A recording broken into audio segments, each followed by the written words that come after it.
This is Anmol Bhalla and आप सबका स्वागत है हमारे यूट्यूब चैनल पे। आज का जो हमारा टॉपिक है उस टॉपिक पे बाद में आते हैं। सबसे पहले यार उनके लिए मैं बात करना चाहूँगा जो कि वीडियोस देखते तो हैं मेरी, बट सब्सक्राइब नहीं करते चैनल को और वीडियोस को देख के आगे बढ़ जाते हैं।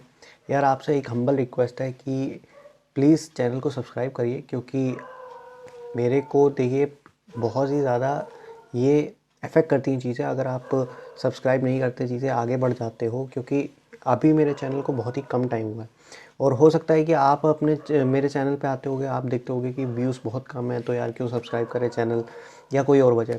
देखिए अगर व्यूज़ का वजह है तो देखिए मेरे चैनल को सिर्फ 3 महीने हुए हैं और 3 महीने में इतनी जल्दी ग्रोथ नहीं आती। लेकिन अगर आप देखें कोई भी प्रीवियस जितने भी यूट्यूबर्स हैं, सबको कहीं ना कहीं बेस से ही स्टार्ट करते हो, कोई ना कोई उन पे भरोसा करता है।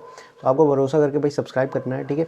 और रही बात कंटेंट की, तो यार मेरे महीने में 9-10 वीडियो आ ही जाती हैं। अगर आपको कंटेंट नहीं समझ में आ रहा है तो एक वीडियो नहीं समझ में आएगी, ऐसा तो है नहीं कि आपको 10 की 10 नहीं समझ में आएंगी। कोई एक वीडियो सो होगी आपको जो सही में आपके लिए बहुत ही ज़्यादा इंपॉर्टेंट है, जेम साबित होगी आपके लिए। तो प्लीज़ इसलिए सब्सक्राइब कर लो, क्योंकि ज़रूरी नहीं कि सबके सब कंटेंट आपको ना समझ में आए, काफ़ी चीज़ें आपको समझ में आ सकती है। अब जैसे कि आप एक बात कर लीजिए कि अगर एक बुक पढ़ रहे हैं आप जिसमें 300 पेजेस हैं, तो ज़रूरी नहीं 300 के 300 पेजेस आपको आपके लिए इम्पॉर्टेंट हो।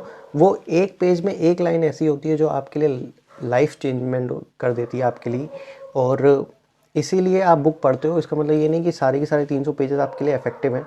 ऐसे ही सेम सिनेरियो मेरे साथ भी है कि अगर आप करते हो चैनल को सब्सक्राइब, तो हो सकता है कोई ऐसी एक वीडियो जो आपके लिए बिल्कुल बहुत ही बड़ी जेम साबित हो। ओके, इसलिए चैनल में सब्सक्राइब करें। अब come to the topic.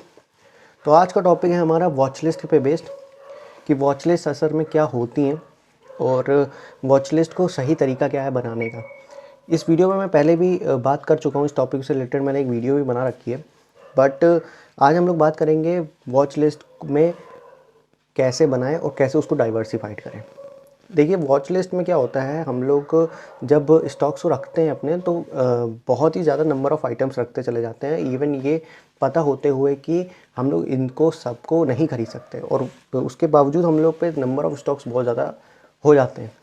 Basically हमें जो वॉच लिस्ट है अपनी, उसमें डाइवर्सिफाइड रखनी चाहिए चीज़ें। हमें अपनी पूरी की पूरी वॉच लिस्ट में अच्छा खासा डाइवर्सिफिकेशन रखना है। ये नहीं कि एक ही सेक्टर की सारी कंपनीज रख लेनी है हमको।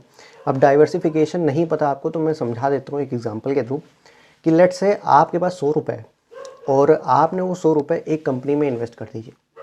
अब वह कंपनी आईटी सेक्टर से, तो वो आईटी सेक्टर अगर सपोज़ करिए अब जाता है तो उस पर गेन होगा आपको 100 रुपये का या जितने रुपए का भी, और डाउन जाएगा तो उतने का लॉस होगा आपका 100 रुपये पे। तो वो वेल डाइवर्सिफाइड नहीं है, वो बिल्कुल ही सिंगल सेक्टर पे बेस्ड है चीज़ें आपकी। ओके, लेकिन अगर वही 100 रुपये आप 20-20 करके डिवाइड कर देते हैं 5 अलग अलग सेक्टर पे और अलग अलग कंपनियों पे लगाते हैं जो अलग अलग सेक्टर्स हैं, तो आपका क्या होगा कि कोई एक सेक्टर गिरेगा, ज़्यादा से ज़्यादा 2 गिर जाएंगे, ज़्यादा 3 गिर जाएंगे। अगर भाई सबके सब गिरते हैं तो उसे मार्केट क्रैश कहा जाता है, ठीक है। वैसे ऐसा होता नहीं है, रेयर केस होता है, लेकिन हाँ चलो मेजॉरिटी ऑफ द केसेस में क्या होता है कि आपका 1 या 2 सेक्टर में गिरते हैं, बाकी सारे आपके या तो नॉर्मल रहेंगे या वो उठेंगे। तो आपका पैसा जो है डाइवर्सिफाइड रहता है, आपको घबराने की ज़रूरत नहीं होती, रिस्क काफ़ी कम हो जाता है।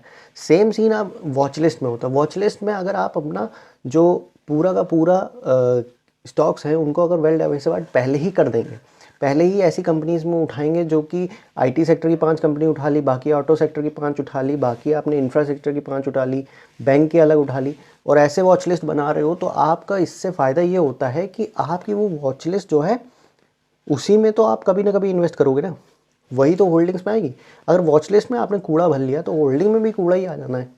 इसीलिए वॉच लिस्ट में हमेशा अच्छे से डाइवर्सिफाइड करके रखो, ताकि होल्डिंग्स में जब कभी आप इन्वेस्ट करो उन पे, तो वो अच्छे से आपका वेल डाइवर्सिफाइड हो। ओके, अब इसको और अच्छे से समझने के लिए मैं आपको ये समझाऊंगा कि लेट से आप वॉच लिस्ट में अपने कुछ ऐसी कंपनीज रखते हो जो कि पहले से ही आप उन पर रेडार में है। ओके, अब ज़्यादातर लोग क्या करते हैं कि सर्च करते हैं और उनको कोई कंपनी पसंद आई तो उसको अपनी वॉच लिस्ट में ऐड कर लिया, और ये बिना देखे कि प्रीवियसली जो कंपनीज थी उनकी क्या सेक्टर था और अभी जो हम कंपनी ऐड कर रहे हैं उसका क्या सेक्टर, ये देखते ही नहीं है।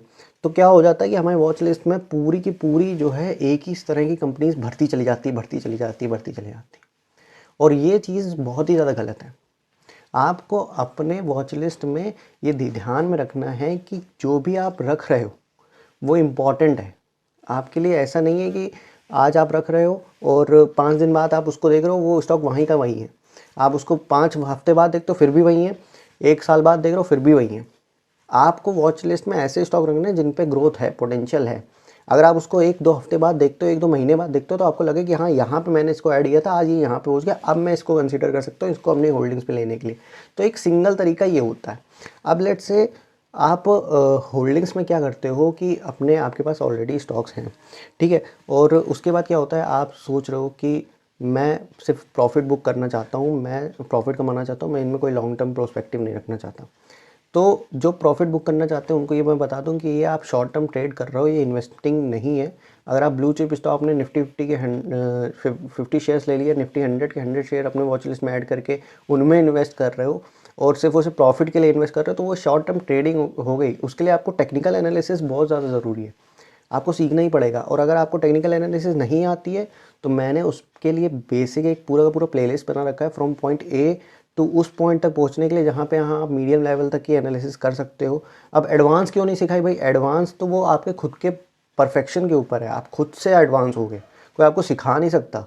ओके, और जो आपको कहते हैं कि हम एडवांस सिखा देंगे वो आपको पागल बना रहे हैं। ओके, सिंपल और क्लियर कट बात करूँगा। तो यही है, टेक्निकल एनालिसिस की प्लेलिस्ट में आप जाके देखिए और आपको वहाँ पे सारा कंटेंट मिल जाएगा। ओके, तो ये थी आज की वीडियो। आई होप आज की वीडियो आपको पसंद आई होगी। अगर वीडियो पसंद आई तो लाइक करना, अदरवाइज डिसलाइक करना। काम की लगी हो तो चैनल सब्सक्राइब कर लेना, किसी और के काम की लगी तो शेयर भी कर देना। थैंक यू एंड जय हिंद।